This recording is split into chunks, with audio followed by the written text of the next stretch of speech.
প্রোডিউসারের পয়সাটা একটু হালাল করে নিও। প্রেম ছাড়া তো আসলে কিছু আহ, কল্পনাই করা যায় না। জিনাতের সাথে আমার প্রেমের সম্পর্ক অত্যন্ত গভীর, কারণ তাকে আমি অন্তর থেকে ভালোবাসি। সমাজ যখন পরিবর্তন হয় তার সঙ্গে কিন্তু অনেক কিছুই পরিবর্তন হয়। আসলে বিরতি তো না, একটা ট্রানজিশনাল টাইম যায়, যেমন প্রত্যেকটা মানুষেরই তো আহ, বয়সের যে মানে বয়সটা যখন পরিবর্তন হয় তখন কিন্তু এক ধরনের কি বলে, যারা মেকার বা যারা চিন্তাভাবনা করেন গল্প নিয়ে, তারাও কিন্তু এক ধরনের ভাবনা চিন্তা তাদের মধ্যে শুরু হয়। আমি এক সময় যে 90 দশকের কথায় যেটা হলো যে সেই সময়ে আমার যে যে বয়সে আমরা কাজ করেছি, এখন তো আমি পরিণত বয়স, আমার বয়স বেড়েছে। এখন আমার বয়সের যে মানে বয়সের প্রয়োজনে যে চরিত্রগুলো, সেই চরিত্রের জন্য আমি কাজ করছি। তো সেই কারণে মাঝখানে একটা ট্রানজিশনাল টাইম হয়তো গিয়েছে। আর সব কিছু মিলে মাঝখানে তো কোভিড ছিল, কোভিডের কারণে অনেক কাজও হয়নি আমাদের। এসব কিছু মিলিয়ে আর কি আলহামদুলিল্লাহ এখন আবার কাজ শুরু করেছি। আমি যেটা বিশ্বাস করি সেটা হলো যে একজন অভিনয় শিল্পী, শিশু শিল্পী থেকে শুরু করে বৃদ্ধ বয়স পর্যন্ত সে কিন্তু শিল্পী। তো সুতরাং শিল্পীর কখনো বয়স নেই। সে যে বয়সে আছে সেই বয়সের মানানসই চরিত্র যখন সে করার সুযোগ পাবে সেই চরিত্রটি করবে। মূল কথা হচ্ছে যে সে যে চরিত্রটি অভিনয় করবে সেই চরিত্রটি হয়ে উঠতে পারছে কিনা, সেই চরিত্রটি বিশ্বাসযোগ্যভাবে দর্শকদের সামনে উপস্থাপন করতে পারছে কিনা, এটি হচ্ছে অভিনয় শিল্পীর একজন দক্ষতা। তো সেই জায়গায় আমি মনে করি যে হিরো থেকে উচিত অভিনয় শিল্পী হিসেবে, ক্যারেক্টার আর্টিস্ট হিসেবে নিজেকে ট্রান্সফর্ম করা। এই ট্রান্সফরমেশনটা যদি হয় তাহলে সেই অভিনয় শিল্পী দর্শকদের কাছে সবসময় আপ টু ডেট থাকবে বলে আমার মনে হয়। না, প্রেম তো আসলে প্রত্যেকটা মানুষের জীবনেই প্রেম আছে, পরিবারের মধ্যে প্রেম আছে, ব্যক্তির সাথে ব্যক্তির প্রেম আছে। তো প্রেম ছাড়া তো আসলে কিছু আহ, কল্পনাই করা যায় না। প্রেম কিন্তু মানুষকে এগিয়ে নিয়ে যায়। তো আমরা আমাদের সময় যখন আমরা কাজ করি তখনও প্রেমের গল্প ছিল, এবং পরিবারকে আমরা পরিবারের মধ্যে পরিবারকে নিয়ে আমরা গল্প অভিনয় করেছি। মাঝখানে ইয়াং জেনারেশন যারা অভিনয় করছে বা যারা নির্মাণ করছে, তারা হয়তো গল্পের প্রয়োজনে এবং সব কিছু মিলিয়ে নির্মাণের যে ব্যয়, সেই ব্যয়ের কথা চিন্তাভাবনা করেও কিন্তু অনেক সময় সংকুচিত হয়েছে।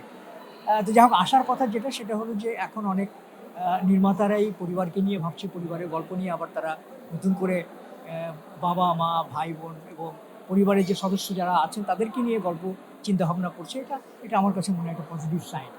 জিনাতের সাথে আমার প্রেমের সম্পর্ক অত্যন্ত গভীর, কারণ তাকে আমি অন্তর থেকে ভালোবাসি, এবং সে আমার মানে আমার জীবনেরই একটি অংশ। তো তার সঙ্গে আমার যখন প্রথম পরিচয় হয়, আমার ভালো লাগার কথা আমি তখন প্রকাশ করেছি, এবং আমরা একসাথে চলবো সেই সংকল্প করেছি। একসাথে আমরা থাকতে চাই, এবং এখনও পর্যন্ত আমরা একসাথে আছি, এবং শেষ দিনটি পর্যন্ত একসাথে থাকবো। এই ভালোবাসাটা নিয়ে, এই প্রেমটা নিয়েই আমরা থাকতে চাই। আমার অভিনয় শিল্পী হিসেবে আমার যারা কো আর্টিস্ট ছিল প্রত্যেকের সাথে আমি অভিনয় করে স্বাচ্ছন্দ্য বোধ করেছি। এক একজনের ট্যালেন্ট এক এক রকম, আর প্রত্যেকের সাথে যখন কাজ করতে গিয়েছি ভিন্ন ভিন্ন অভিজ্ঞতা আমার হয়েছে। আমি সমীর সাথে যখন কাজ করেছি তার সাথে আমার ইন্টারাকশনটা একরকম হয়েছে, আমরা গল্প নিয়ে আলাপ আলোচনা করেছি, এবং সেটা কীভাবে সুন্দর করা যায় সেটা আমরা করেছি। বিপাশার সাথেও তাই।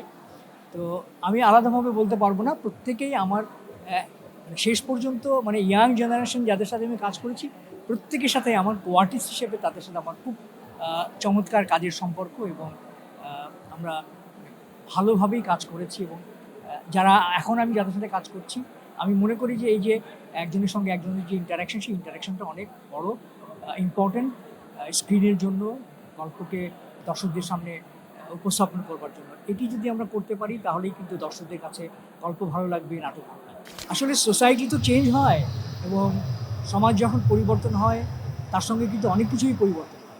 মানসিকতা, আমাদের development, electronics development, digital development, এগুলো কিন্তু একটা পরিবর্তন। তো আমরা যে সময় কাজ শুরু করেছি সেই সময় যে সামাজিক বাস্তবতা ছিল সেই বাস্তবতা নিয়ে আমরা কাজ করেছি। এখন যে সামাজিক বাস্তবতা, সেই বাস্তবতা নিয়ে আমাদের ইয়াং জেনারেশন, আমাদের পরবর্তী প্রজন্ম যারা, তারা কাজ করছে। আমি মনে করি যে আমি সবসময় বিশ্বাস করি যে এই যে পরিবর্তন, এটা একটা পজিটিভ সাইন। কারণ সমাজ এগিয়ে যাবে, দেশ এগিয়ে যাবে, এবং নতুন নতুন প্রযুক্তি নিয়ে সামনের দিকে এগোবে ছেলেমেয়েরা। এটাই তো আসলে আমাদের ওয়েলকাম করা উচিত। আগে যে কাজগুলো হয়েছে তার মধ্যে ভালো কাজ যেমন হয়েছে, খুব গড়পড়তা কাজও হয়েছে। আবার এখন যে খুব গড়পড়তা কাজ হচ্ছে তা কিন্তু না, অনেক ভালো ভালো কাজ হচ্ছে। অনেক ইয়াং নির্মাতা যারা আছে তারা কিন্তু সময় উপযোগী খুব গল্প তারা তৈরি করছেন এবং তারা পুরো বিশ্বের সঙ্গে প্রতিযোগিতা করে কিন্তু প্রোডাকশনটা তৈরি করছে। তো সুতরাং আমাদের সময় যে সীমাবদ্ধতা ছিল, এখনকার ছেলেমেয়েদের কাছে সেই সীমাবদ্ধতা নেই, তাদের মধ্যে আছে প্রতিযোগিতা এবং এই প্রতিযোগিতা নিয়ে তারা আমাদের সোসাইটির জন্য, আমাদের দেশ সমাজকে নিয়ে চিন্তাভাবনা করবে।